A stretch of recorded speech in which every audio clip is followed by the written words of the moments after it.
Root under 50 plus root under 18 minus root under 8 को जैसा गौर करिएगा सर। सवाल है रूट अंडर 50 प्लस है रूट अंडर 18 माइनस है रूट अंडर 8। बोले इसको सरल रूप में कीजिए। जब सर रूट अंडर 50 का वर्गमूल निकालिएगा तो आ जाएगा 5 root under 2 plus root under 18 का जब वो वर्गमूल निकालिएगा तो आएगा 3 रूट अंडर 2 आएगा।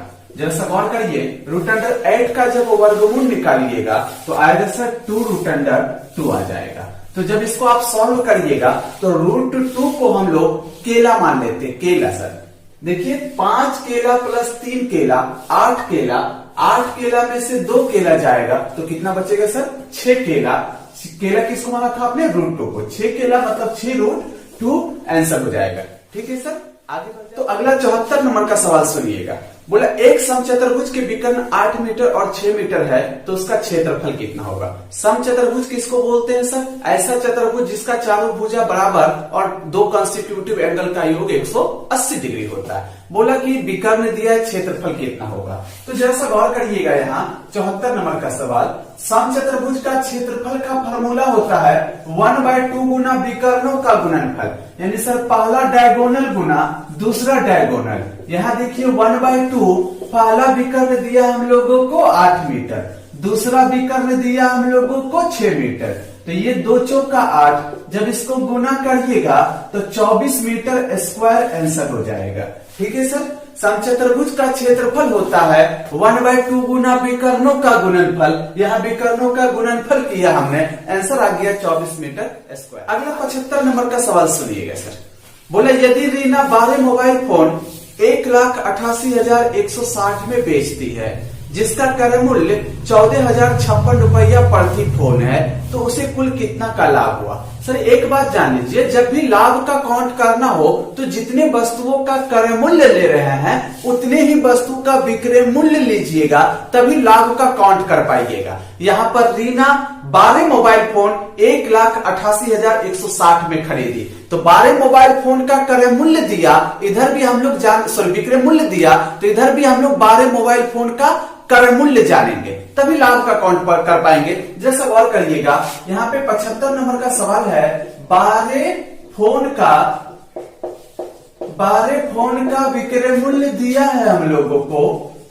12 फोन का विक्रय मूल्य है 1,88,160 रुपया और बोला है कि एक फोन खरीदी थी 14,056 रुपया में। जब सर एक फोन 14,056 रुपया में खरीदी तो 12 फोन कितना में खरीदी होगी। देखिए जरा सा यहाँ पे 12 फोन का क्रय मूल्य बराबर हो जाएगा 12 गुना, देखिए जरा सा यहाँ पे हो जाएगा 14,056। जब इसको सर गुना कर लीजिएगा तो आएगा 1,68,672 रुपया। तो आप देखिए 12 वस्तु का विक्रय मूल्य 1,88,160 है और 12 वस्तु का क्रय मूल्य 1,68,672 है, यानी यहाँ पर विक्रय मूल्य क्रय मूल्य से ज्यादा है, यानी ज्यादा पे बिका है सर, यानी लाभ हुआ है। लाभ कैसे निकालेंगे? विक्रय मूल्य माइनस क्रय मूल्य करके। तो लाभ बराबर हो जाएगा 1,88,160 माइनस हो जाएगा 1,68,672 रुपया। इसको माइनस करिएगा तो आंसर आएगा 19,488 रुपया। ठीक है सर आगे बढ़ जाते हैं। अगला 76 नंबर का सवाल सुनिएगा। बोला है राम और रहीम एक दूसरे से 168 मीटर की दूरी पर खड़े हैं। वे क्रमशः 8 मीटर प्रति सेकेंड और 9 मीटर प्रति सेकेंड से एक दूसरे की ओर दौड़ना आरंभ करते हैं। बोला कितने समय के बाद आपस में मिलेगा। जरा सा सर इसको फिगर के माध्यम से समझिएगा। देखिए 76 नंबर का सवाल है। बोला है राम और रहीम, यहाँ पे सर राम है और इस पॉइंट पे रहीम है।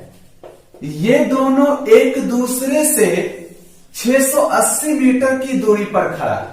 680 मीटर की दूरी पर खड़ा है सर। आगे बोला दोनों का चाल दिया है, इसका वेलोसिटी दिया है 8 मीटर प्रति सेकेंड और इसका वेलोसिटी दिया है 9 मीटर प्रति सेकेंड। ये दोनों सर एक दूसरे की ओर दौड़ना आरंभ करते। बोला कितना समय के बाद मिल जाएगा, यानी समय पूछा। एक बात तय है सर, मान लीजिए दोनों यहां मिला तो जितना समय के बाद मिलेगा तो दोनों के द्वारा तय की गई दूरी का योग 680 के बराबर होगा। क्यों होगा सर? मान लीजिए यहां पर मिला तो यहां पर मिला तो मतलब ये यहां से यहां तक दूरी तय किया होगा और राम यहां से यहां तक दूरी तय किया होगा, तो ये दूरी प्लस ये दूरी बराबर हो जाएगा कितना? 680।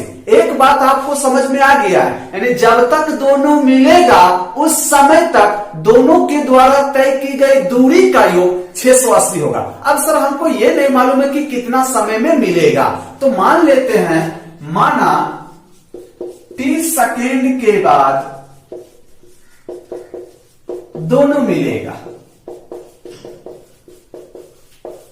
जब 30 सेकेंड के बाद दोनों मिलेगा सर, तो आप ये पता करिए कि 30 सेकेंड में ये कितना दूरी तय करेगा। तो 4 और 30 सेकेंड के बाद आपने माना है मिलेगा, तो 4 गुना समय करेंगे तो पता चलेगा 30 सेकेंड में कितना दूरी तय किया होगा ये। तो 8 गुना t प्लस ये देखिए 9 मीटर प्रति सेकेंड की रफ्तार से चल रहा था, 30 सेकेंड के बाद मिलेगा तो 30 सेकेंड में ये कितना दूरी तय किया होगा? 4 गुना समय करेंगे तो पता चलेगा कितना दूरी तय किया होगा। तो 9 गुना t, तो ये 30 सेकेंड में 90 दूरी तय किया होगा और ये 30 समय में 80 दूरी सफर किया होगा, यानी ये दूरी प्लस ये दूरी का योग बराबर हो जाएगा 680। दोनों को जोड़िएगा तो 17t बराबर हो जाएगा 680। t बराबर हो जाएगा सर यहाँ पे 40 सेकेंड, यानी आपने माना था कि 30 सेकेंड के बाद मिलेगा, मतलब 40 सेकेंड के बाद दोनों मिल जाएगा। ठीक है सर, अगले सवाल में बढ़ जाते हैं हम लोग। तो अगला 77 नंबर का सवाल सुनिएगा। बोला सरल करे 2.1/3 माइनस 1.1/2 ऑफ 3/5 प्लस 1.2/5 भागा 2.1/3। तो इसको हम लोग को बोला है सरल करे, तो सरल करे हैं। आइए सर सुनते हैं 77 नंबर का सवाल। देखिए तो 2.1/3 को तो 3 दूना 6 1 7/3 लिख सकते हैं हम लोग, तो इसको सर हमने 7/3 लिख दिया। माइनस है 1.1/2, तो 2 एकम 2 2 1 3/2 हो जाएगा, इसको हम लोग 3/2 लिख सकते हैं। ऑफ है, ऑफ मतलब होता है का मतलब गुना। देखिए यहां पर दिया है 3/5, तो हमने इसको 3/5 लिखा, प्लस 1.2/5 दिया, 1.2/5 को हम लोग लिख सकते हैं 7/5। देखिए जरा सा ये 7/5 हो गया, भागा 2.1/3 है, तो 3 दूना 6 एक 7/3 लिख सकते हैं हम लोग इसको। आगे गौर करिएगा सर, जब इसका एलसीएम लीजिएगा तो 6 आएगा, 3 दूना 6 7 दूना 14, 2 तिया 3 तिया 9, तो 14 और 9 को जोड़िएगा, सॉरी 14 में से 9 जाएगा तो बच जाएगा आपका 5, गुना हो जाएगा 3/5, प्लस यहां पर देखिए 7/5 भागा को गुना लिखिएगा तो टर्म पलट जाएगा, 3/7 हो जाएगा, 7 7 कटेगा, 5 5 कटेगा, 3 दूना 6, यानी सर यहां से हम लोगों का 1/2 आया और यहां से 3/5 आया। जब इसका एलसीएम लीजिएगा तो 10 आएगा, 2 पंचे 5 एकम 5 प्लस 5 दूनी 3 दूनी 6, ये हो जाएगा 11/10। इसको पूर्णांक में लाइएगा सर तो 1.1/10 आंसर हो जाएगा। ठीक है सर, आगे बढ़ जाते हैं हम लोग। 70 नंबर का सवाल सुनिएगा सर। बोला है यदि एक चतुर्भुज के कोणों का अनुपात 3:5:9:13 है तो सबसे बड़ा कोण ज्ञात करिए। चतुर्भुज के सर 4 कोण होते हैं और चारों कोणों का अनुपात दिया है। बोला बताइए सबसे बड़ा कोण क्या होगा। तो देखिएगा कोई भी चतुर्भुज हो, चतुर्भुज में 4 ही कोण होता है, चतुर्भुज में 4 कोण होता है सर। यहाँ गौर करिएगा 78 नंबर का सवाल है, पहला कोण, दूसरा कोण, तीसरा कोण और ये चौथा कोण। चारों कोणों का अनुपात दिया है 3:5:9:13 दिया है। तो सर ये जब भी अनुपात में दो तो कोई एक्स्ट्रा वेरिएबल लगा दीजिएगा। आप जानते हैं कि किसी भी चतुर्भुज के चारों कोणों का योग 360 हमेशा होता है। हमको एक बात पता चल गया कि चतुर्भुज के चारों कोणों का योग 360 होता है। जब ये 360 चारों कोणों के योग को दर्शा रहा है तो अनुपात में भी चारों कोणों का योग ही निकालेंगे। तो देखिएगा यहां से चारों कोणों का योग कितना हो जाएगा, 5 3 8 9 17 13, 30x। 30x बराबर हो जाएगा, ये चारों कोणों का योग अनुपात में है और संख्या में चारों कोणों का योग 360। x बराबर हो जाएगा 12। बोला सबसे बड़ा कोण ज्ञात करे, तो ये 3x है, थोड़ा छोटा है, थोड़ा सा बड़ा 9x है, 13x। सबसे बड़ा कोण 13x वाला होगा, तो यहाँ x का वैल्यू रख दीजिएगा। तो 13 गुना 12, 12 तिया 36, 12 एकम 12, 12 3 15, यानी सबसे बड़ा जो कोण होगा सर उसमें 156 डिग्री का होगा। अगला सवाल सुनिएगा सर 79 नंबर का। बोला यदि x एक अभाज्य संख्या है तो x और इसकी क्रमिक संख्या का एलसीएम कितना होगा। x एक अभाज्य संख्या है तो इसके क्रमिक मतलब एक बाद वाला संख्या, ये दोनों संख्याओं का एलसीएम पूछा है। तो याद देखिए, हम लोगों को 79 नंबर का सवाल में बोला है x जो है अभाज्य संख्या है। x क्या है सर? अभाज्य संख्या है, और बोला इसका क्रमिक संख्या, तो क्रमिक हो जाएगा x प्लस 1। बोला ये दोनों का एलसीएम कितना होगा। एक बात याद रखिएगा सर, अगर दो संख्या में एक कोई अभाज्य हो तो दोनों का एलसीएम निकालने के लिए दोनों को गुना करना पड़ता है। तो ये दोनों का एलसीएम कितना हो जाएगा, ये हो जाएगा x इंटू एक्स प्लस 1 हो जाएगा आंसर। ठीक है। अगला 80 नंबर का सवाल सुनिएगा। बोला है अस्मिता एक काम को 12 दिनों में समाप्त कर सकती है और सैम उसी काम को 9 दिनों में समाप्त कर सकती है। 4 दिन तक एक साथ करने के बाद दोनों काम को छोड़ देते हैं, तो काम का कितना हिस्सा बाकी है। जरा सा गौर करिएगा, अस्मिता एक काम को 12 दिनों में कर सकती है, तो गौर करिए यहाँ 80 नंबर में अस्मिता 12 दिनों में कर सकती है। अस्मिता बराबर 12 दिन, और बोला सैम उसी काम को 9 दिनों में कर सकती है, तो ये 9 दिनों में कर सकती है। तो बोला है 4 दिन तक दोनों मिलकर काम की, उसके बाद दोनों काम छोड़कर चल गए, शेष काम कितना भाग बचा हुआ। तो गौर करिएगा, सबसे पहले ये पता करेंगे टोटल काम का यूनिट कितना। कैसे पता चलेगा, वो एलसीएम से पता चलता है। तो एलसीएम कितना होता है सर इसका, 12 और 9 का एलसीएम होता है 36, और ये हमेशा टोटल वर्क को दर्शाता है। ये हमेशा टोटल वर्क को दर्शाता है। अब ये अस्मिता बोलती है कि 36 काम को हम 12 दिन में कर देंगे। 36 काम को 12 दिन में करती है, तो एक दिन में कितना काम करती होगी सर, 12 तिया 36, यानी एक दिन में 3 काम करती होगी, यानी 3 यूनिट काम। अब ये सैम बोलता है कि 36 यूनिट काम को 9 दिन में करेंगे। 36 काम को 9 दिन में, तो एक दिन में कितना काम करती होगी, 4 काम करती होगी। 4 दिन तक दोनों मिलकर काम की है, तो हम ये जानना चाहेंगे 4 दिन में कितना काम हुआ है। 4 दिन में हुआ काम, कितना काम हुआ होगा, एक दिन में 3 काम करती है, तो 4 दिन में कितना काम की होगी अस्मिता, 4 तिया 12 है ना सर, प्लस ये सैम एक दिन में 4 काम करता है, तो 4 दिन तक काम किया, तो 4 चौका 16 काम किया होगा। दोनों को जोड़िएगा, यानी 4 दिन में दोनों मिलकर 28 काम कर दिया है। अगर हम लोगों से ये पूछता सर कि 4 दिन में कितना भाग काम हो गया है, तो 4 दिन में जितना काम हुआ है उसको ऊपर और जितना टोटल काम है उसको नीचे, तो पता चलेगा 4 दिन में कितना भाग काम हुआ है। तो ये हो जाएगा 4 7 28, 4 9 36, यानी 7/9 भाग काम हुआ है। अब बोला हम लोगों को कितना भाग बचा है, तो आप ये देखिए जब 28 काम हो गया तो कितना काम उधर बचा होगा। टोटल काम 36 है, 28 काम 4 दिन में हुआ, यानी उधर 8 काम बचा हुआ होगा। तो जितना काम बचा हुआ है सर, यही हम लोगों का बोला शेष काम कितना बचा, तो जितना काम बचा हुआ है उसको ऊपर और टोटल जितना काम है उसको नीचे रखना पड़ेगा। बट्टा हो जाएगा 36, 4 दूना 8, 4 9 36, यानी 2/9 भाग काम बचा हुआ है सर। ठीक है, तो आज यही का सवाल सुनिएगा। बोला है एक कक्षा के 27 विद्यार्थियों का आयु का औसत 22 है, इनमें अध्यापक की आयु को भी शामिल कर लिया जाता है तो औसत 1 बढ़ जाता है। बोला अध्यापक की आयु ज्ञात करें। गौर करिएगा सर बोर्ड पे, 27 विद्यार्थी, विद्यार्थी 1, विद्यार्थी 2, विद्यार्थी 3 ... 27 विद्यार्थी। ये 27 विद्यार्थी का औसत आयु दिया, औसत एज दिया है 22 ईयर्स। बोला जब टीचर भी शामिल हो जाता है, तो टीचर शामिल हो गया सर तो 28 व्यक्ति हो गया। बोला जब टीचर शामिल हुआ तो औसत 1 बढ़ जाता, यानी पहले औसत कितना था 22, जब टीचर शामिल हो गया तो औसत एज कितना हो गया, यहां पर 22 1 बढ़ गया, यानी अब औसत आयु हो गया 23 ईयर्स।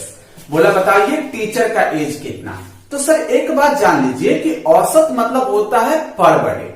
जब ये 27 व्यक्तियों का औसत 22 है, मतलब पर बॉडी 22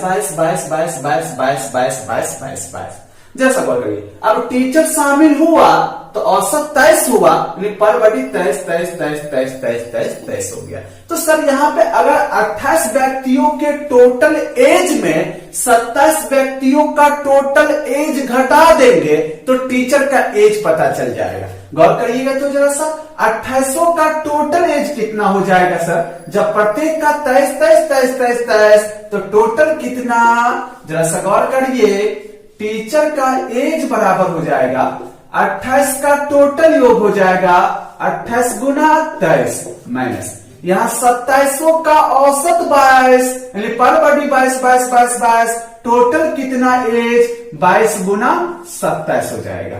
जब इसको सॉल्व करिएगा सर तो आंसर आ जाएगा आप लोगों का 50 ईयर्स, यानी टीचर का एज कितना होगा 50 ईयर्स हो जाएगा।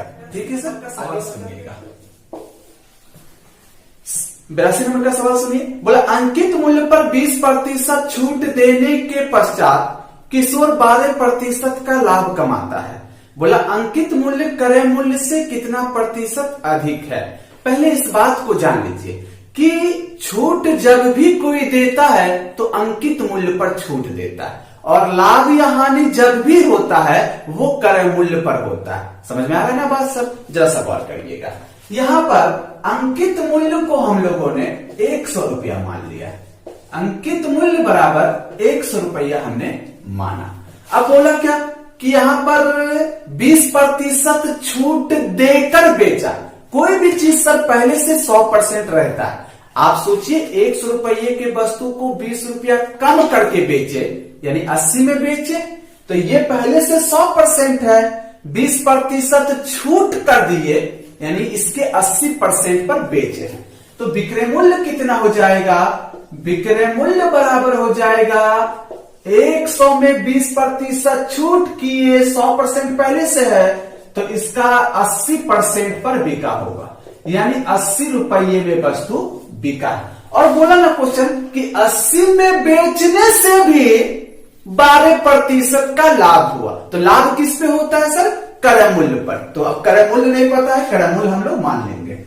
क्रय मूल्य को हम लोगों ने x रुपया माना, 12% लाभ कमाया, क्रय मूल्य भी 100% है, तो 100% तो पहले से वो, अब 12% लाभ कमाया, यानी 12% अधिक में बिका, मतलब कितना में बिका होगा वो, x का 112% पर वस्तु बिका है। लेकिन बिका कितना में सर, ये विक्रय मूल्य को दर्शाता है, और 80 भी विक्रय मूल्य को। यहाँ x का मान सॉल्व करिएगा तो 112 बटा 100% उड़ेगा तो बराबर 80 हो जाएगा। 16 85 16 7 बोलत 112, x बराबर हो जाएगा 500 बटे 7 रुपया। अब देखिए सर क्रय मूल्य पता चल गया, अंकित मूल्य पता है। बोला ये अंकित मूल्य क्रय मूल्य से कितना प्रतिशत अधिक है, प्रतिशत अधिक पूछा, पहले हमको ये जानना पड़ेगा कि अंकित मूल्य क्रय मूल्य से कितना अधिक है। तो जरा सवाल करिएगा ये कितना अधिक है इससे, तो 100 माइनस 500 बटे 7 बराबर 700 में से 500 जाएगा, 200 बटे 7 रुपया अधिक है।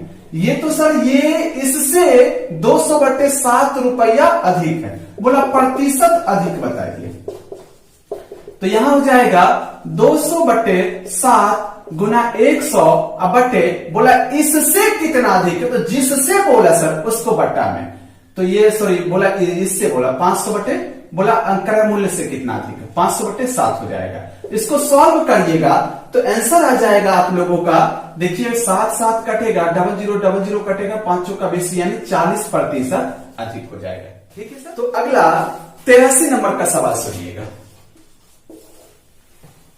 सवाल है sine square 30 degree into cos square 45 degree plus 4 ten square 30 degree plus 1/2 sine square 90 degree minus 2 cos square 90 degree plus 1/24 का मान ज्ञात करें। तो देखिए सर, इसमें सबका वैल्यू आप लोगों को पता है, बस वैल्यू पुट करना है, आंसर आ जाएगा। तो साइन स्क्वायर 30 डिग्री है सर। 83 नंबर सवाल में देखिए साइन स्क्वायर 30 डिग्री, तो आप स्क्वायर को छोड़िए, साइन 30 का वैल्यू कितना होता है 1/2 यहाँ साइन स्क्वायर 30 है तो 1/2 का स्क्वायर हो जाएगा 1/4 हो जाएगा।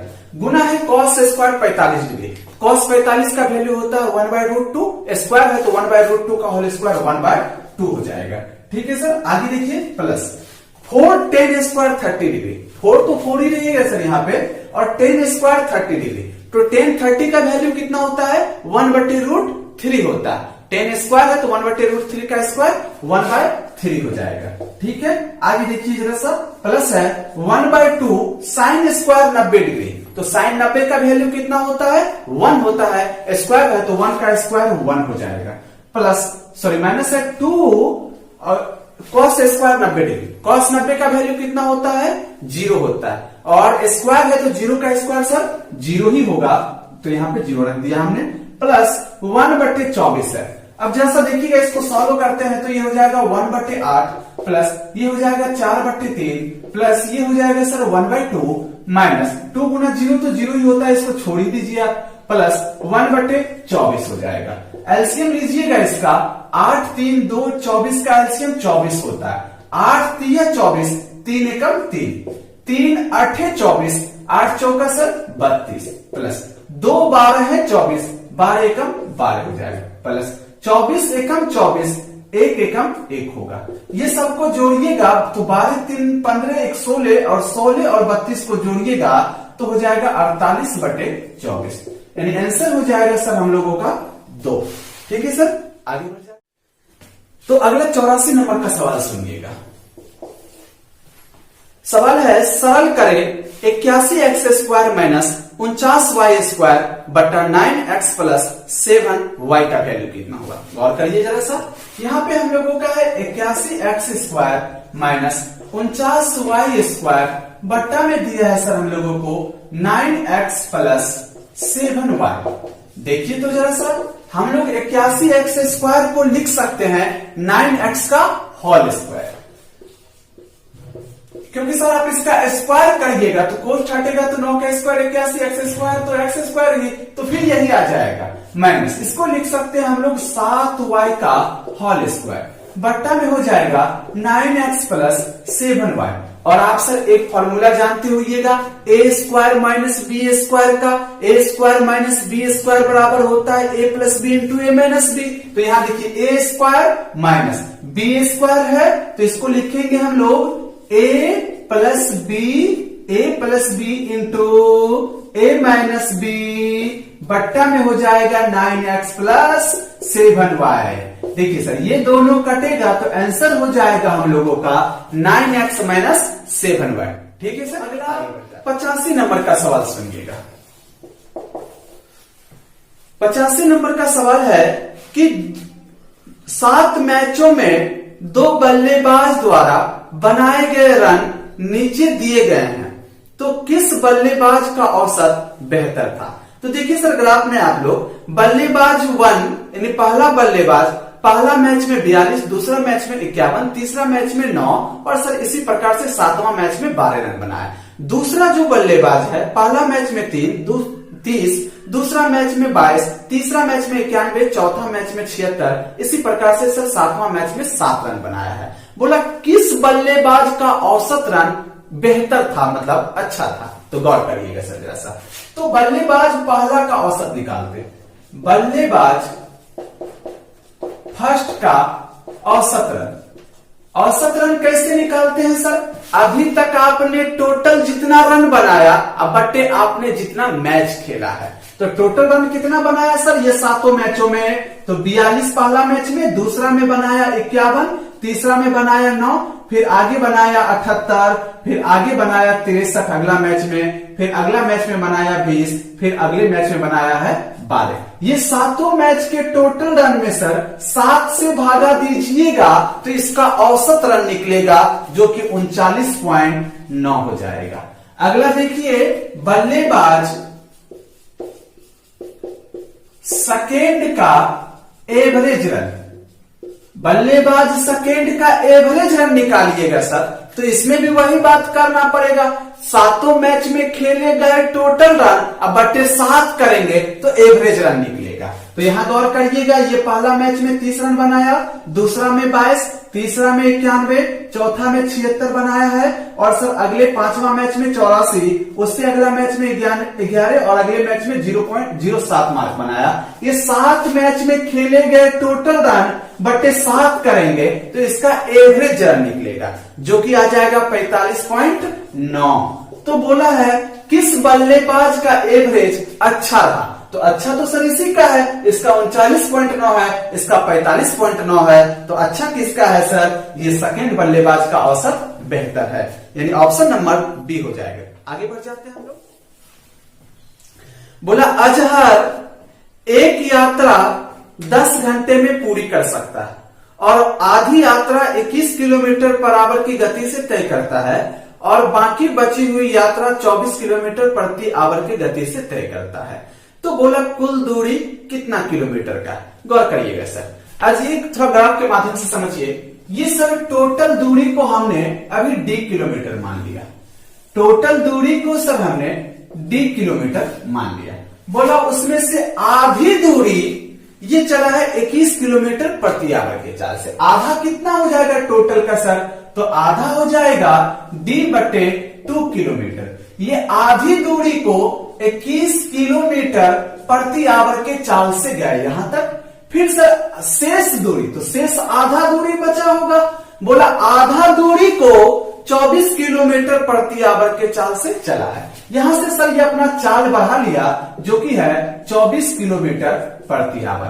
बोला पूरा यात्रा करने में 10 आवर लगा है सर, ये पूरे समय को 10 आवर दर्शाता है।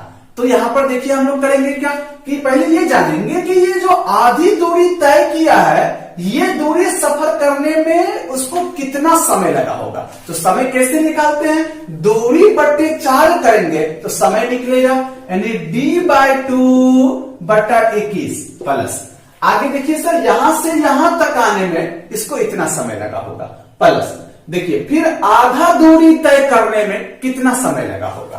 तो ये दूरी तय करने में दूरी बट्टे 4 करेंगे तो समय को दर्शाएगा, d/2/24। ये सर टोटल समय को दर्शाए, यहां से यहां तक आने में लगा समय, यहां से यहां तक आने में लगा समय, ये टोटल समय को दर्शा रहा है और 10 आवर भी टोटल समय को ही दर्शा रहा है। तो बराबर हम लोग कर देंगे 10 आवर। जब इसको सर आप सॉल्व कर लीजिएगा तो d का वैल्यू हो जाएगा 224 किलोमीटर, d बराबर 224 किलोमीटर आंसर हो जाएगा। ठीक है सर, आगे बढ़ जाते हैं। बोला है एक कैंप में 80 विद्यार्थियों के पास 20 दिनों के लिए राशन है, यदि 25 दिनों तक चलाना है तो कितने विद्यार्थियों को कैंप छोड़कर जाना चाहिए।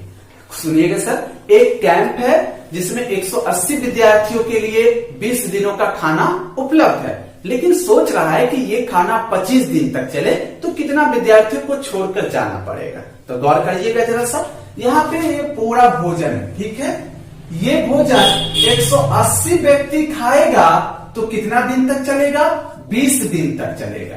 तो सर भोजन, टोटल भोजन की मात्रा निकालने का तरीका होता है मेन गुना डे करिएगा तो भोजन का मात्रा निकलेगा। अब बोला कितना व्यक्ति छोड़ के चल जाए ताकि खाना 25 दिन तक चले, हमको क्या मालूम कि कितना व्यक्ति को छोड़कर जाना पड़ेगा, यहां तो मानना ही पड़ेगा सर। मान लेते हैं, माना x व्यक्ति छोड़ दे तो खाना 25 दिन तक चलेगा।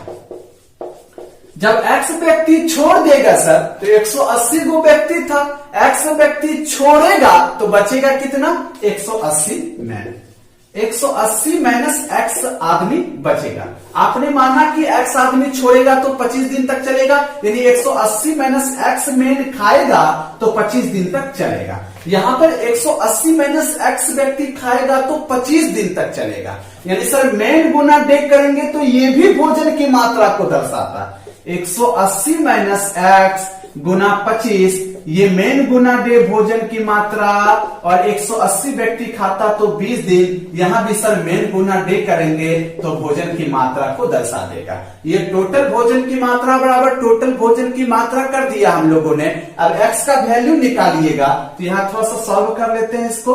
देखिए 5 पचे 25, 5 से काटिएगा 5 तिया 15, 5 छह के 30, और यहाँ देखिए 5 चौका 20 हो जाएगा, 4 छह के 24, 4 तिया 12, 2 14 बराबर हो जाएगा 180 माइनस x इधर आएगा तो x बराबर हो जाएगा 180 माइनस हो जाएगा 144। जब इसको माइनस करिएगा सर तो आंसर आ जाएगा 36, यानी 36 व्यक्ति छोड़ दे किला, तो यहाँ पर 36 व्यक्ति छोड़ देगा तो खाना 25 दिन तक चल जाएगा। ठीक है सर, सवाल सुनिएगा सर। बोला बहुत छोटी से छोटी संख्या जिसको 15 और 14 के वर्गों के योग में जोड़ा जाना चाहिए ताकि परिणाम प्राप्त संख्या एक पूर्ण वर्ग हो सके। क्या पूछा है सर? 14 का वर्ग और 15 के वर्गों के योग में क्या जोड़ दे ताकि प्राप्त संख्या एक पूर्ण वर्ग हो। पूर्ण वर्ग किसको बोला जाता है? वो संख्या जो किसी न किसी का वर्ग हो पूर्ण वर्ग है। 25 पूर्ण वर्ग है क्योंकि सर 5 के वर्ग करने से प्राप्त होता है 25 पूर्ण वर्ग है। 36 पूर्ण वर्ग है, क्यों? क्योंकि 6 के वर्ग करने से प्राप्त होता है 36 पूर्ण वर्ग है। तो ऐसा सब संख्या पूर्ण वर्ग है सर जो किसी न किसी के वर्ग करने से प्राप्त होता है। तो आइए सर बोर्ड पे देखते हैं हम लोग। बोला 14 और 15 के वर्गों के योग में, तो 14 और 15 के वर्गों के योग में, तो योग की तो वर्गों का योग कितना हो जाएगा सर 196 प्लस होता है 225, दोनों को जोड़िएगा तो 6 5 11 9 2 11 1 12 और 2 1 3 1 4 हो जाएगा, 421 होता है। अब बोला इसमें कितना जोड़ा जाए ताकि प्राप्त संख्या एक पूर्ण वर्ग हो। तो हम लोगों को इसके लिए सर दो लगातार ऐसा संख्या सोचना पड़ेगा जिसका कि वर्ग के बीच में 421 आए, दो लगातार सोचना है। तो सर सोच लेते हैं हम लोग। 20 और 21 हमने लगातार है सोचा हमने। 20 का वर्ग 441 और 20 का वर्ग होता है सर 400, उसके बीच में आ गया 421। अब बोलेगा इसमें कितना घटा दें ताकि पूर्ण वर्ग हो। 21 घटा देंगे तो 400 बनेगा जो पूर्ण वर्ग है। हमको घटाने वाली संख्या नहीं पूछा, बोला कितना जोड़ दे ताकि पूर्ण वर्ग हो। तो 421 में कितना जोड़िएगा 441 हो जाए। 20 जोड़ने से 441 होता है जो पूर्ण वर्ग है। तो कितना जोड़ना पड़ेगा सर? 20 जोड़ना पड़ेगा आंसर। ठीक है सर, आगे बढ़ जाते हैं। अगला सवाल सुनिएगा सर 89 नंबर का सवाल है। बोले एक त्रिभुज का परिमाप 28 सेंटीमीटर है, लंबाई चौड़ाई का 5/2 गुना है। बोला त्रिभुज की लंबाई और चौड़ाई ज्ञात करिए सर। त्रिभुज में लंबाई और चौड़ाई नहीं होता है, सवाल गलत है। त्रिभुज की जगह आयत होना चाहिए था, तो त्रिभुज को आप लोग आयत बना दीजिएगा। जरा सा गौर करिएगा, ये एक आयत है। बोला इसका लंबाई चौड़ाई का 5/2 गुना है। तो लंबाई जो है सर इसका चौड़ाई का 5/2 गुना है, चौड़ाई का 5/2 गुना है, चौड़ाई का 5/2 गुना के बराबर है। कहिएगा सर ऐसा कैसे हो गया? देखिए जरा सा, मान लीजिए हमारे पास 10 रुपया है, आपके पास 5 रुपया है। हम बोलेंगे हम आपका दोगुना है, हम आपका दोगुना है मतलब आपका 2 गुना के बराबर है। समझ में आ रहा है ना बात? बराबर नहीं बोलता, आपको समझना है। यहां पर बोला है लंबाई चौड़ाई का 5/2 गुना है, मतलब लंबाई चौड़ाई का 5/2 गुना के बराबर है। यानी सर देखिए बट्टा में आ जाएगा, तो लंबाई बट्टे चौड़ाई का मतलब गुना होता है 5/2 हो जाएगा। यानी लंबाई और चौड़ाई का रेशियो हो जाएगा 5:2। एक्स लगा दिए सर हमने इसमें। अब बोला कि इसका परिमाप, त्रिभुज का परिमाप जो कि आयत होगा, आयत का परिमाप 28 सेंटीमीटर दिया था हम लोगों को। तो यहां जब ये 28 सेंटीमीटर आयत के परिमाप को दर्शाता है तो अनुपात में भी परिमाप ही निकालेंगे। आयत का परिमाप क्या होता है? 2 इंटू लंबाई प्लस चौड़ाई। तो यहाँ पे सर देखिए जरा सा, 2 इंटू लंबाई 5x प्लस 2x, ये आयत के परिमाप को दर्शा रहा अनुपात में। ये संख्या में परिमाप 28 सेंटीमीटर। 5 2 7 दूना 14, 14x बराबर हो जाएगा 28, 14 दूना x बराबर हो जाएगा 2। तो बोला लंबाई और चौड़ाई ज्ञात करिए। तो लंबाई हो जाएगा सर 10 और चौड़ाई हो जाएगा 4 हो जाएगा। ठीक है, अगला 90 नंबर का सवाल सुनिएगा। सवाल है, गीता का वजन 11.235 केजी है। बोला है उसके बहन का वजन उसके बहन का वजन उसके वजन का 1.4 गुना, मतलब 1.4 गुना के बराबर है। तो बोला है बताइए दोनों का कुल वजन ज्ञात करें। तो जैसा गौर करिएगा, यहाँ पे गीता का वजन हम लोगों को दिया है 11.235। बोला उसके बहन का वजन इसका 1.4 गुना है, तो इसका 1.4 गुना है सर, 1.4 गुना है, 1.4 गुना है बहन का वजन। बोला दोनों का टोटल वजन कितना होगा? दोनों को जोड़ना पड़ेगा। 11.235 प्लस हो जाएगा 11.235 गुना हो जाएगा 1.4।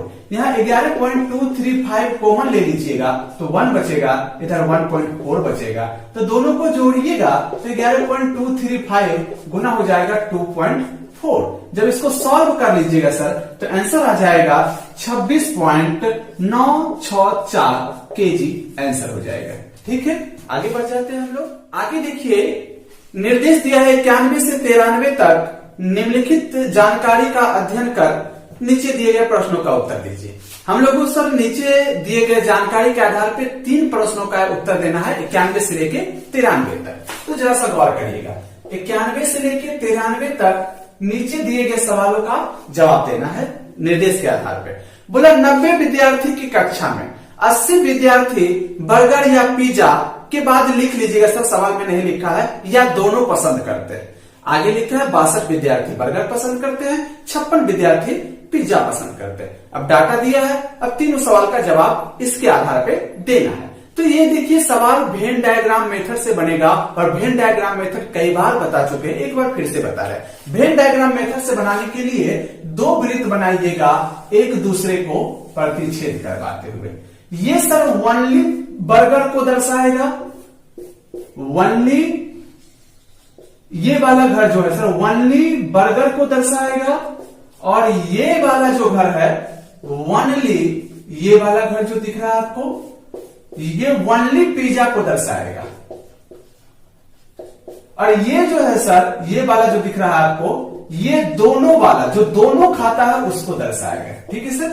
बोला 90 में से 80 विद्यार्थी या तो पिज्जा या तो बर्गर या दोनों खाता है, यानी 80 विद्यार्थी ऐसा है जो कोई ना कोई फास्ट फूड का सेवन करता है। तो शेष जो 10 को रह गया वो कोई भी फास्ट फूड नहीं खाता होगा, यानी 10 विद्यार्थी कुछ नहीं खाता, कुछ नहीं खाता। अब ये टोटल पिज्जा या बर्गर या दोनों मिला करके 80 ऐसा विद्यार्थी है जो कुछ ना कुछ खाता है, या तो ओनली बर्गर या तो ओनली पिज्जा या तो दोनों, ऐसा टोटल 80 विद्यार्थी है। बोला है 62 विद्यार्थी बर्गर खाता है। अब यहां गौर करिएगा सर, हम बोलेंगे सभी विद्यार्थियों को कि आज शाम को आ जाइएगा, बर्गर का पार्टी देंगे। तो इसमें कौन कौन व्यक्ति आएंगे हमारे पास? जो ओनली बर्गर खाते हो, मतलब वो पिज्जा नहीं खाता हो, ओनली बर्गर खाता हो, वो हमारे पास आएगा। जो पिज्जा और बर्गर दोनों खाता है वो भी उसमें शामिल हुआ होगा, यानी ये 62 में ओनली बर्गर वाला सर और दोनों वाला भी है। तो ओनली बर्गर तो ये वाला हो गया और दोनों वाला यहां तक, यानी यहां से लेके यहां तक 62 है और टोटल 80 है। तो यहां से लेके यहां तक 62, अब 80 में से 62 जाएगा तो ओनली पिज्जा वाला सर 18 को विद्यार्थी होगा। सिंपल है। अब आगे बोला 56 विद्यार्थी पिज्जा पसंद करते हैं। फिर दूसरे दिन बोलेंगे आज शाम को पिज्जा का पार्टी है, आ जाइएगा पिज्जा खाने वाले। तो कौन कौन व्यक्ति इसमें आएंगे? जो ओनली पिज्जा खाते हैं वो तो आएंगे ही, और जो दोनों खा लेता है वो भी कल आ जाएगा। यानी ये 56 में ओनली पिज्जा वाला है और दोनों वाला भी है। तो ओनली पिज्जा वाला तो ये है और दोनों वाला ये है, तो यहां से लेके यहां तक टोटल 56 विद्यार्थी है। तो शेष यानी टोटल 80 में से 56 जाएगा तो उधर बच जाएगा आपका 24, यानी 24 वो ओनली बर्गर खाता होगा सर।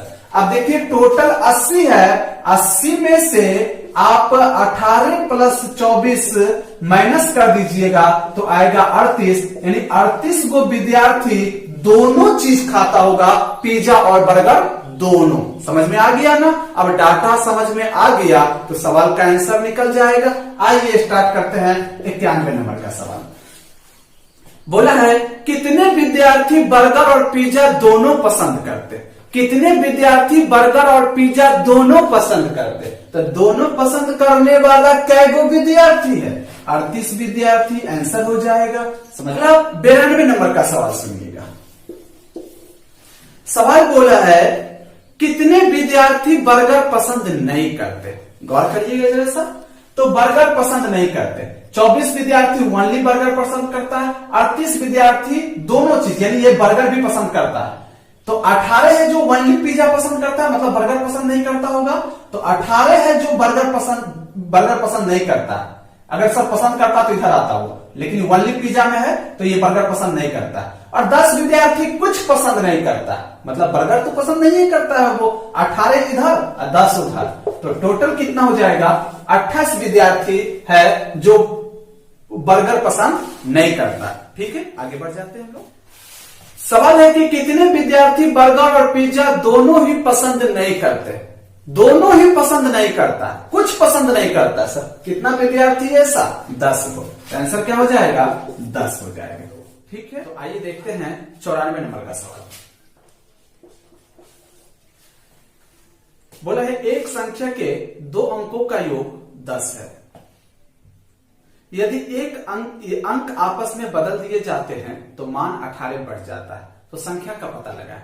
सर एक संख्या के 2 अंकों का योग 10 दिया है, यानी 2 अंकों वाली संख्या है। बोला अंक पलट दिए जाते हैं तो मान 18 बढ़ जाता है। बोला है मूल संख्या ज्ञात करिए। तो सर वो 2 अंकों वाली संख्या को हमने एक्स वाई मान लिया, जिसका इकाई अंक पर y है और दहाई अंक पर x है। अब इसका मान कैसे निकालते हैं सर हम लोग? जैसे अगर 53 है 2 अंकों वाली संख्या, तो इसका मान निकालने का तरीका दहाई अंक पर है तो 10 गुना 5 और इकाई अंक पर प्लस तो 3 गुना 1 हो जाएगा। तो जिस समय सर ये एक्स वाई 2 अंकों वाली संख्या होगा तो उसका मान होगा दहाई अंक पर तो 10x प्लस हो जाएगा y। बोला अंक पलट दिए जाते तो अंक पलटेंगे सर तो yx हो जाएगा। तो इसका मान तब कितना होगा? क्योंकि इसके अंक को पलटिएगा तो 3 5 होगा, यानी 3 गुना 10 प्लस 5 हो जाएगा।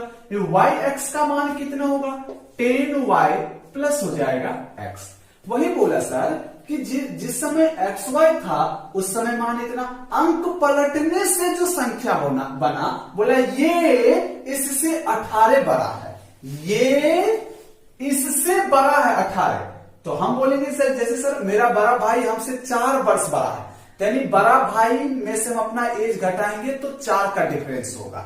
बोला ये इससे 18 बड़ा है, ये बड़ा है ना सर, यानी बड़ा माइनस छोटा बराबर 18 हो जाएगा। यानी 10y plus x minus 10x plus y बराबर हो जाएगा 18। तो इसको सॉल्व करिएगा sir. 10y plus x minus से गुना होगा तो माइनस 10x, माइनस से गुना होगा माइनस y बराबर 18 हो जाएगा। 10y में से y घटाइएगा तो 9y हो जाएगा और ये माइनस 9x हो जाएगा, बराबर हो जाएगा 18। अब यहाँ पे देखिए 9 कॉमन आएगा तो y माइनस एक्स बराबर हो जाएगा 18। 9 दूना 18, यानी y माइनस एक्स बराबर हो जाएगा 2, है ना सर। और हमको शुरू में ही क्वेश्चन बोला था कि संख्या के अंकों का योग 10 है, यानी x प्लस y बराबर 10 हम लोगों को दिया हुआ था। तो आप देखिए इसको सॉल्व करिएगा तो x कटेगा, 2y बराबर हो जाएगा 12, तो y बराबर हो जाएगा 6। y का मान किधर भी रख दीजिएगा तो x का मान निकल जाएगा 4। हम लोगों से पूछा वो मूल संख्या क्या था। मूल संख्या एक्स वाई, एक्स का वैल्यू रखिएगा सर यहाँ पे तो 4 हो जाएगा और वाई का वैल्यू रखिएगा तो 6, यानी मूल संख्या कौन सा था सर 46। आंसर हो जाएगा। आगे बढ़िए, अगले सवाल सुनिएगा 95 नंबर का। बोला 2 क्रमिक छूट 12% और 5% के समतुल्य एकल छूट कितने प्रतिशत की है। देखिए 12 और 5% का 2 क्रमिक छूट दिया गया है। बोला टोटल कितने प्रतिशत का छूट मिला। बहुत लोग यहाँ गलती कर देते हैं कि 12 + 5 बोल देते हैं टोटल 17% का छूट बना। नहीं, यहाँ पर सर कंटिन्यू घटना का केस है और जब कंटिन्यू क्रमिक छूट मिले तो क्रमिक टोटल छूट निकालने का तरीका ए बी फॉर्मूला से डील करते हैं। तो यहाँ पे गौर करिएगा 95 नंबर में फॉर्मूला होता है सर 2 क्रमिक छूट का समतुल्य छूट बराबर होता है, छूट बराबर फॉर्मूला होता है x + y - x × y बटे 100। तो सर 2 क्रमिक छूट यहां पर क्या क्या मिला है 17 और 5 का। तो यहां पे रखेंगे 17 + 5 - 17 गुना यहां पर देखिए तो जरा सा कितना 12 और 5 का मिला है। तो यहां हो जाएगा 12 + 5 माइनस हो जाएगा 12 गुना 5 बटा 100। तो ये हो जाएगा 12 × 5 17 और 12 × 5 60 बटे 100 यानी 0.6। 17 में से 0.6 जाएगा तो 16.4%। यानी सर अगर उसको 12 और 5 का 2 क्रमिक छूट मिला है तो टोटल उसको 16.4% का छूट मिला होगा, ना कि 17। आगे बढ़ चलिएगा सर, यहां पर 96 नंबर। तो 96 नंबर सवाल सुनिएगा। बोला है एक समबाहु त्रिभुज एबीसी में डीईएफ AB BC AC का मध्य बिंदु है तो चतुर्भुज BEFD कैसा होगा। ABC सर एक समबाहु त्रिभुज है और समबाहु त्रिभुज किसको बोलते हैं, सम मतलब बराबर, बाहु मतलब भुजा, त्रिभुज मतलब 3 भुजाओं से घिरा क्षेत्र, यानी ऐसा त्रिभुज जिसमें तीनों भुजा बराबर हो समबाहु त्रिभुज कहलाता है। तो यहाँ पर देखिए एक त्रिभुज हम लोगों ने बना लिया है समबाहु त्रिभुज। ये समबाहु त्रिभुज है ABC और समबाहु त्रिभुज का प्रत्येक कोण 60 का होता है सर, ऐसा आप लोग जानते होइएगा। और प्रत्येक भुजा भी बराबर होता है, इसको 2x मान लिया हमने, तो ये भी कितना हो जाएगा 2x हो जाएगा, ये भी कितना हो जाएगा 2x हो जाएगा। अब देखिए क्वेश्चन आगे क्या बोला है कि DAB का मध्य बिंदु है, DAB का मध्य बिंदु है सर। तो ये पूरा 2x है, मध्य पे D है तो ये हो जाएगा आपका x और ये भी हो जाएगा आपका x हो जाएगा। आगे बोला है EBC का मध्य बिंदु है, EBC का मध्य बिंदु, तो पूरा BC 2x है सर, मध्य बिंदु E है तो ये हो जाएगा x और ये भी हो जाएगा आपका x, ठीक है। आगे बोला है FAC का मध्य बिंदु है, FAC का मध्य बिंदु है तो यहाँ पे F हो जाएगा पूरा 2x है तो ये हो जाएगा x और ये हो जाएगा आपका x। तो क्वेश्चन हम लोगों से पूछा है कि चतुर्भुज BEFD कौन सा चतुर्भुज है। देखिए तो कौन चतुर्भुज पूछा, BEF, यानी E के बाद सर हम लोगों को F तक जाना है, FD, ये कौन सा चतुर्भुज बनेगा।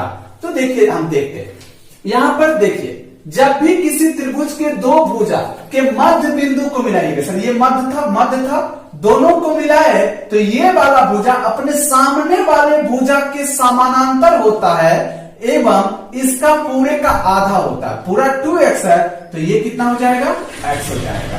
यहाँ पे देखिए 2 भुजाओं की ये भी मध्य बिंदु है सर, ये भी मध्य बिंदु है, दोनों मध्य बिंदु को मिलाइएगा तो ये वाला भुजा अपने सामने वाले भुजा के समानांतर भी होगा, साथ ही साथ पूरा का आधा भी होगा, ऐसा थ्योरम है। तो ये कितना हो जाएगा x हो जाएगा। तो देखिए ये जो चतुर्भुज बना है BEFD, तो इसका चारों भुजा बराबर है लेकिन एक कोण कितना है 60 है। तो देखिए ऑप्शन देखते हैं, बोला एक वर्ग होगा, वर्ग नहीं हो सकता है। क्यों नहीं होगा सर, वर्ग का चारों भुजा बराबर तो होता है लेकिन प्रत्येक कोण 90 डिग्री भी होता है, तो एक कोण इसका 60 है तो नहीं हो सकता है वो। आगे देखिए बोला एक आयत है तो आयत भी नहीं हो सकता, क्यों, क्योंकि आयत का भी प्रत्येक कोण 90 डिग्री होता है तो आयत भी नहीं होगा। बोला समानांतर चतुर्भुज, तो समानांतर चतुर्भुज हो सकता है, क्यों, क्योंकि समानांतर चतुर्भुज का डिफिनेशन है कि ऐसा चतुर्भुज जिसके आमने सामने की भुजा बराबर हो और समानांतर हो, तो है उसमें ये जरूरी नहीं कि प्रत्येक कोण 90 यूनिट, कोण कैसा भी हो सकता है। तो ये कौन सा चतुर्भुज हो जाएगा सर? समानांतर चतुर्भुज हो जाएगा। समानांतर चतुर्भुज आंसर हो जाएगा। ठीक है, आगे बढ़ जाते हैं आप 97 नंबर का सवाल सुनिएगा। बोला 13,680 रुपये को 3 भागों में इस प्रकार विभाजित किया जाता है कि पहला भाग तीसरे भाग का 3/5 है और दूसरा तथा तीसरे का अनुपात 4:7 है, तो पहला भाग क्या होगा? आप सुनिए सर, जब 13,680 रुपये को 3 भागों में बांटे तो तीनों को बांटे 13,680, तो फिर तीनों का योग करिएगा तो 13,680 हो जाएगा। यहां गौर करिएगा जरा सा, 97 नंबर का सवाल है, तीनों का योग हम लोगों को दिया है 13,680। बोला है पहला तीसरा का 3/5 है। पहला जो है सर तीसरा का 3/5 है, मतलब तीसरा का 3/5 के बराबर है पहला। तो देखिए पहला बटे तीसरा बराबर हो जाएगा 3/5, यानी पहला अनुपात तीसरा हो जाएगा 3:5। आगे देखिए हम लोगों को दिया था इधर, बोला दूसरा और तीसरा का अनुपात 4:7 है। दूसरा और तीसरा का अनुपात दिया हम लोगों को 4:7।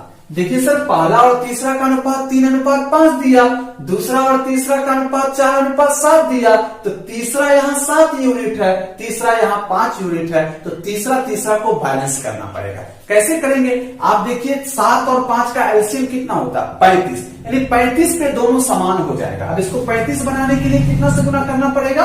5 से। 5 सते 35, 5 चौका 20 हो जाएगा। इधर जब 7 से गुना करना पड़ेगा तभी समान हो पाएगा दोनों, तो 7 पचे 35, 7 तिया 21, यानी पहला अनुपात दूसरा अनुपात तीसरा हो जाएगा 21:20:35। दो सब में एक एक्स्ट्रा वेरिएबल लगा दीजिए। अब ये तीनों का योग 13,680 है, तो अनुपात में भी तीनों का योग ही निकालेंगे। जब तीनों का योग निकालिएगा आप यहां पर, तो हो जाएगा 76x। 76x बराबर हो जाएगा 13,680। ये भी तीनों के योग को दर्शा रहा है और ये भी तीनों के योग को दर्शा रहा है। बराबर कर दिया सर हमने, x का वैल्यू निकल गया, यहां से निकालिएगा तो आ जाएगा 180। हम लोगों से क्या पूछा था? बताइए पहला भाग कितना होगा? तो यहां पे ये x का वैल्यू रख दीजिएगा, तो आंसर आ जाएगा आप लोगों का, यहां से देखिए जरा सा 3780 रुपया आंसर हो जाएगा। ठीक है सर, देखिए 98 नंबर का सवाल सुनिएगा। 98 नंबर का सवाल सुनिएगा सर। बोला एक मिश्र धातु में सोने और चांदी का अनुपात 7:3 है। यदि मिश्र धातु में चांदी का वजन 2.7 ग्राम है, तो मिश्र धातु में सोने का वजन कितना होगा? एक मिश्र धातु मतलब दो धातुओं का मिश्रण है। गौर करिएगा, दो धातुओं का जो मिश्रण है, दोनों के वजन का अनुपात कितना है सर? भार का अनुपात 17:3 है। इसमें आपको दो मिश्र धातु में देखिए सोना और चांदी, S से सोना, C से चांदी, दोनों के भार का अनुपात 17:3 है सर। आगे बोला मिश्र धातु में चांदी 2.7 ग्राम है। उस मिश्र धातु में चांदी की मात्रा दिया है 2.7 ग्राम, तो अनुपात में देखेंगे चांदी कितना है? अनुपात में चांदी 3x ग्राम है, लेकिन संख्या में चांदी था 2.7 ग्राम। x का वैल्यू निकालिएगा तो 0.9 ग्राम आएगा। तो क्वेश्चन हम लोगों से पूछा था, बताइए उसमें सोना का भार कितना होगा? x का वैल्यू निकल गया, x का वैल्यू रखिएगा तो यहाँ 15.3 ग्राम आ जाएगा। यानी सर जिस मिश्रण में चांदी 2.7 ग्राम है, उस मिश्रण में सोना 15.3 ग्राम। 99 नंबर का बोला है 5 कारों का क्रय मूल्य 4 कार के विक्रय मूल्य के बराबर है, तो बोला लाभ या हानि प्रतिशत ज्ञात करें। यहां सर लाभ या हानि प्रतिशत हम लोगों से पूछा है और बोला 5 कार का जो विक्रय मूल्य है वो 4 कार के क्रय मूल्य के बराबर है, यानी 5 कार का जितना विक्रय मूल्य है 4 कार का उतना ही क्रय मूल्य है। बोला लाभ या हानि प्रतिशत ज्ञात करिए। आप तो जानते हैं लाभ या हानि जब भी काउंट करना है सर, जितना वस्तु बेच रहे हैं उतने वस्तु का क्रय मूल्य लीजिएगा, जितना वस्तु का विक्रय मूल्य और उतना वस्तु का क्रय मूल्य। तो बोला 5 वस्तु का क्रय मूल्य 4 वस्तु के विक्रय मूल्य के बराबर है, तो यहाँ पे हम लोग 5 वस्तु का क्रय मूल्य मान लेते हैं 100 रुपया। 5 कार का क्रय मूल्य मान लेते हैं 100 रुपया। तो सर 5 कार का क्रय मूल्य 100 रुपया, तो एक कार का क्रय मूल्य कितना हो जाएगा 20 रुपया। बोला 5 कार का क्रय मूल्य जितना है 4 कार का विक्रय मूल्य उतना है, यानी सर 5 कार का क्रय मूल्य 100, तो 4 कार का विक्रय मूल्य भी 100। क्वेश्चन बोला है अगेन 4 कार का विक्रय मूल्य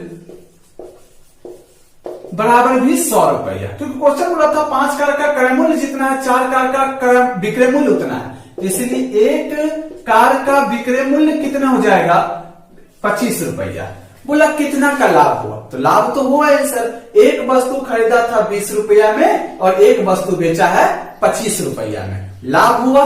कितना रुपया का लाभ हुआ है, लाभ हुआ यहां से 5 रुपया का। हम लोगों से प्रतिशत लाभ पूछा था, तो प्रतिशत लाभ निकालने के लिए लाभ गुना 100, सर एक वस्तु पे लाभ का काउंट कर रहे हैं, बट्टे क्रय मूल्य होता है एक वस्तु का क्रय मूल्य लिखिएगा, तो बट्टा 20 हो जाएगा। 20 पंचा 100 यानी 25% का आपको लाभ हुआ। ऑप्शन नंबर 1 सवाल को यहां पर देखिए 100 से लेके 102 तक का जवाब नीचे दिए गए ग्राफ के आधार पे ही हम लोगों को, ग्राफ यानी तालिका के आधार पे ही जवाब देना है। निर्देश क्या है सर, निम्नलिखित तालिका प्रत्येक वर्ष के चावल उत्पादन को दिखाती है, अध्ययन करें और नीचे दिए गए प्रश्नों का उत्तर दीजिए। तो 100 नंबर के सवाल में क्या बोला है सर, वर्ष 2000 देखिए 2005 में 325 टन का उत्पादन हुआ, वर्ष 2006 में 438 टन का, वर्ष 2007 में 429 टन का, वर्ष 2008 में 258 टन का, वर्ष 2009 में 495 टन का उत्पादन हुआ। बोला 2005 से 2009 की अवधि में चावल का औसत उत्पादन कितना था। 5 से लेके 9 तक में औसत उत्पादन पूछा है सर। औसत उत्पादन कितना कैसे निकालते हैं, इन 5 वर्षों में टोटल जितना उत्पादन हुआ अब बट्टा 5 कर देंगे तो औसत उत्पादन निकलेगा। जरा सवाल करिएगा, बोला है 2005 से 2009 तक में औसत उत्पादन बताइए, तो औसत उत्पादन बराबर होता है, तो टोटल कितना उत्पादन हुआ 5 वर्षों में सर 325 टन पहला वर्ष 2005 में, 2006 में 438 टन, 2007 में 429 टन, 2008 में 258 टन और आगे देखिए सर 495 टन का उत्पादन हुआ। टोटल 5 वर्षों में उत्पादन का योग अब बट्टा 5 करेंगे तो औसत उत्पादन निकल जाएगा, जो कि आंसर हो जाएगा 389। ठीक है सर, ये 101 नंबर का सवाल है। 101 नंबर के सवाल में बोला है कि वर्ष 2005 की तुलना में 2009 में हुए उत्पादन की वृद्धि कितना प्रतिशत है। वर्ष 2005 और 9 में तुलना करने को बोला है सर, वर्ष 2005 और वर्ष 2009 बोला कितना प्रतिशत का वृद्धि हुआ। तो 2005 में 325 टन का उत्पादन हुआ था, वर्ष 2009 में 495 टन का उत्पादन हुआ है सर। बोला कितना प्रतिशत वृद्धि हुआ, तो पहले ये जानना पड़ेगा वृद्धि कितना टन का हुआ, तो माइनस करना पड़ेगा। 495 माइनस हो जाएगा 325, यहां अंतर निकालिएगा तो 0, 9 में से 2 जाएगा 7 और 4 में से 3 जाएगा 1। प्रतिशत वृद्धि पूछा, प्रतिशत वृद्धि निकालने का तरीका है जितना वृद्धि हुआ वृद्धि गुना 100। अब बोला इससे कितना वृद्धि हुआ, तो 2005 से कितना, जिससे बोले सर उसको बट्टा में, तो इसको सॉल्व कर लीजिएगा तो आंसर आ जाएगा 52.3% आंसर हो जाएगा। ठीक है सर, आगे बढ़ जाए। 102 नंबर का सवाल सुनिएगा। 102 नंबर के सवाल में बोला है सर कि 2007 की तुलना में वर्ष 2008 में उत्पादन में कितनी गिरावट आई, प्रतिशत में पूछा 7 और 8 में सर। तो आप सबसे पहले ये देखिए कि 2007 में कितना उत्पादन हुआ था 429 टन का, और 2008 में कितना टन का उत्पादन हुआ है, यहाँ 258 टन का उत्पादन हुआ है। बोला कितना प्रतिशत का कमी आया, तो सर पहले हम लोगों को कितना कमी हुआ है उत्पादन में ये निकालना। कितना कमी हुआ, तो 429 में से 258 घटाना पड़ेगा। घटाइएगा, 9 में से 8 जाएगा 1, 12 में से 5 जाएगा 7 और यहाँ बच गया 3 में से 2 जाएगा 1। ये तो सर 171 टन का कमी आया। बोला कितना प्रतिशत कम हुआ है, तो प्रतिशत कमी निकालने का रूल है कमी जितना हुआ कमी गुना 100 बटे जिससे कम हुआ है उसको बट्टा में, तो सर बट्टा हो जाएगा 429। इसको सॉल्व कर लीजिएगा तो आंसर आ जाएगा आप लोगों का 40% आंसर हो जाएगा। ठीक है सर, आगे बढ़ जाए, अगला सवाल देखिएगा 103 नंबर का सवाल बोला है प्रथम 6 अभाज्य संख्या का माध्य कितना होगा। प्रथम 6 अभाज्य संख्या, अभाज्य संख्या किसको बोलते हैं सर, वैसी संख्या जो एक एवं स्वयं से ही कटे अभाज्य संख्या। तो प्रथम 6 को अभाज्य कौन कौन होगा, तो 2 हो जाएगा जो एक एवं स्वयं से करता है, 3 हो जाएगा, 5 हो जाएगा, 7 हो जाएगा, 11 हो जाएगा, 13 हो जाएगा। ये प्रथम 6 अभाज्य संख्या है। अब बोला औसत कितना होगा, तो औसत निकालने के लिए सभी डाटाओं का योग बटे नंबर ऑफ डाटा करना पड़ेगा। तो एवरेज हो जाएगा यहां से 2 + 3 + 5 + 7 + 11 प्लस हो जाएगा 13 और बट्टा में हो जाएगा 6। इसको सॉल्व करिएगा तो 41/6 आंसर हो जाएगा। ठीक है सर, आज यहीं तक रखते हैं।